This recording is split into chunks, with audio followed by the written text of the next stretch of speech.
சேலம் மாவட்டம் சங்ககிரி அருகே கோவை சேலம் தேசிய நெடுஞ்சாலையில் சென்று கொண்டிருந்த காரின் டயர் வெடித்ததில் ஓட்டுநரின் கட்டுப்பாட்டை இழந்து சாலையோரம் உள்ள தடுப்புகளை மோதி தார் தலைக்குப்புற கவிழ்ந்து விபத்து குறித்த சிசிடிவி காட்சியானது வெளியாகியுள்ளது.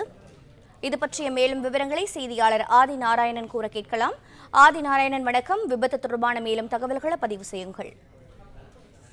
வணக்கம். சேலம் மாவட்டம் நெத்திமேடு பகுதியைச் சேர்ந்தவர் சக்திவேல். அவருக்கு சொந்தமான காரில் தனது மாமனார் பாலகிருஷ்ணன் என்பவரை அழைத்துக் கொண்டு திருப்பூரில் இருந்து சேலம் நோக்கி சென்று கொண்டிருந்துள்ளார். அப்போது கோவையிலிருந்து சேலம் செல்லும் தேசிய நெடுஞ்சாலை வளையக்காரனூர் பகுதியில் வந்தபோது காரின் முன்பக்க டயர் வெடித்தது. இதனால் கட்டுப்பாட்டை இழந்த கார் சாலையோரம் உள்ள தடுப்புகளில் மோதி கவிழ்ந்து விபத்துக்குள்ளானது. இதில் சக்திவேல் மற்றும் பாலகிருஷ்ணன் ஆகியோர் லேசான காயத்துடன் அதிர்ஷ்டவசமாக உயிர் தப்பினர். உடனே அருகில் இருந்தவர்கள் காரில் சிக்கியிருந்த இருவரையும் மீட்டு குமாரபாளையம் அரசு மருத்துவமனைக்கு சிகிச்சைக்காக அனுப்பி வைத்தனர்.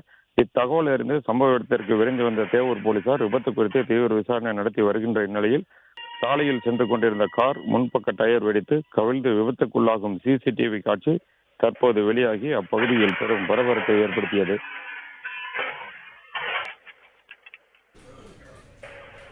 தகவல்களை வழங்கியமைக்கு நன்றி ஆதி நாராயணன்.